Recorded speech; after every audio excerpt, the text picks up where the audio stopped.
Hello everyone and welcome to Disney Newsy. Today we are going to talk about the return of Magic Keys, Mickey and Minnie's Runaway Railway, and this. Will we see the return of Star Wars Night at Disneyland? I'll tell you why I think it's coming back this May. All that and more coming up.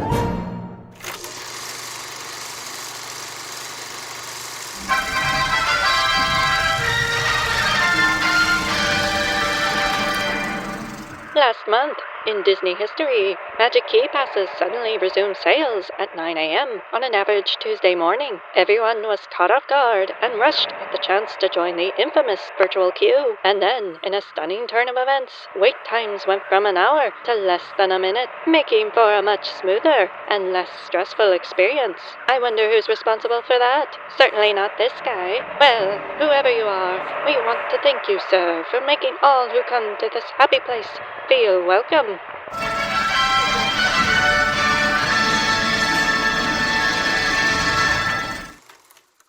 Well, you can still get the Inspire key. It's still available. A surprise, to be sure, but a welcome one.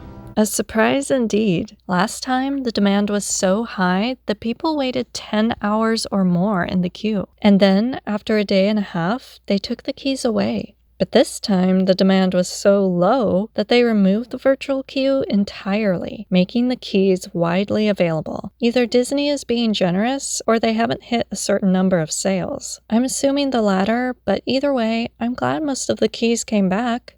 All but one!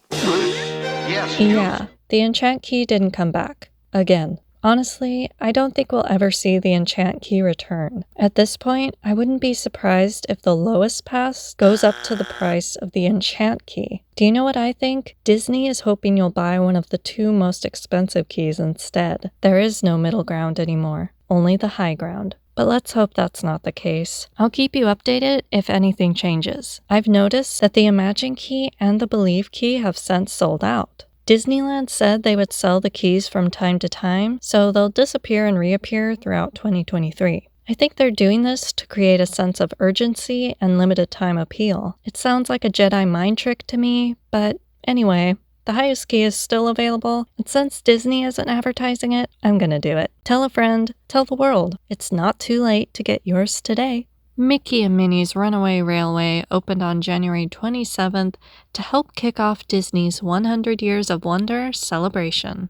I love everything about this ride. I love the colors, I love the craziness, I love the bird at the end, and most of all, I love the catchy song. Nothing can stop us now. I'll tell you how we're gonna make it happen. If you want to ride it though, you need to join a virtual queue. Even though the system has gotten a lot of negative feedback, I think it's cool. It's like a free lightning lane, and getting a boarding group isn't as difficult as before. Approaching it with a lax attitude seems to be the way to go. From what I've observed, everyone has a pretty fair chance of getting a boarding group. And if you can't get one, lightning lanes have stayed available late into the evening, giving everyone a chance to ride. So if you're planning a trip to Disneyland, be sure to check out Runaway Railway. You'll be glad you did, and you'll have a new song stuck in your head.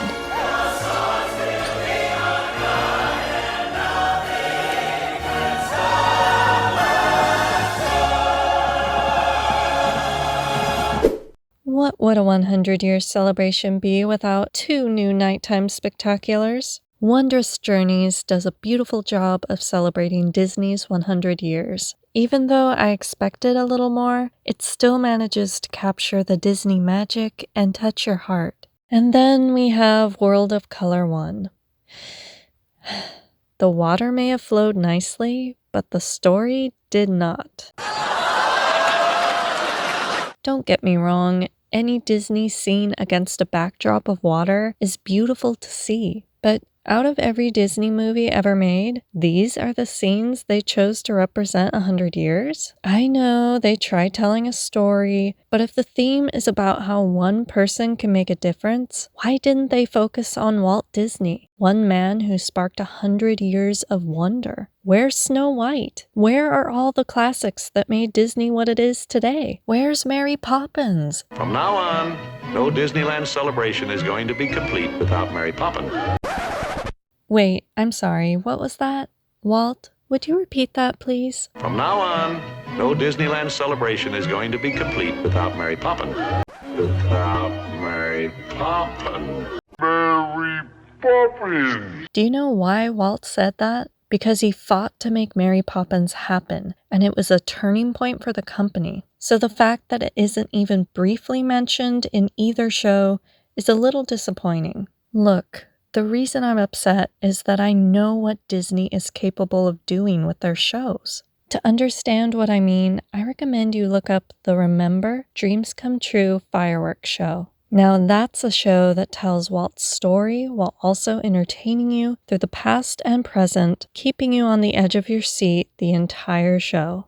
For World of Color 1, however, the only time I noticed the audience perk up was during the Star Wars segment, and I've got to admit, that was pretty cool. But the one thing I would have added was Kylo Ren. Would it have been so hard to incorporate his beautiful face into the show? Here, I'll show you how easy it is. All you do is drag his head onto colorful flowing water, add some majestic music in the background, and you're all done.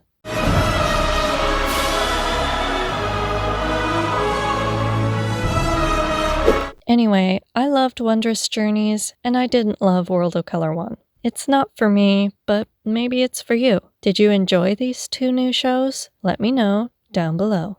It's official, Star Wars Night is coming back, and I have a little story to tell you about it. There I was, with a video partially edited that should have been done over a month ago. I had discovered a secret so exciting that I couldn't wait to share it in my next video. And that secret was Star Wars Night speculation. You see, I knew it was coming back by looking at the calendar in May. I noticed a pattern of Tier 0 days, and you usually don't see that unless the park closes early for a special event. And a special event in May could only mean one thing: Star Wars Night. I was so proud of myself. I had my script and all my clips ready to go, and I said to myself, nothing can stop me now. I thought for the briefest moment that I could be the first to leak the news. And then it happened. Disney released an official announcement of their own. My moment passed like a fleeting shadow, and I was left with old news. And the last thing I saw was higher ticket prices. No, really, I noticed the price went up $15 from last year. $35 if you buy one of the higher price nights. That's quite the hike in just 1 year. But Disney knows you'll pay for it because, you know, Star Wars. Also, a limited number of these tickets will go on pre-sale for Magic Key holders beginning February 21st, no earlier than 9 a.m. on Disneyland.com. And on February 23rd, tickets will go on sale to the general public. The event will take place on May 2nd, 4th, 8th, and 11th at Disneyland Park. Are you excited for Star Wars Night coming back, and are you planning on going? Let me know in the comments below. Well guys, if you've made it this far, I applaud you. This news is so old that it should have been scrapped a long time ago. But I figured I might as well finish what I started. I may take longer than others, but I have a lot of fun expressing the craziness inside my brain. See, I don't necessarily give breaking news, just my take on the news. You know, like Jimmy Kimmel. Just call me the late news. So what do you guys think about the Inspire keys still being available? Do you like the new nighttime entertainment? Are you excited about Star Wars Night? Let me know all your thoughts. I want to know. Well, as always, I want to thank you all so much for watching. It truly means a lot to me. You're awesome. You can like, subscribe, but only if you want to. Thanks again, and have a magical day.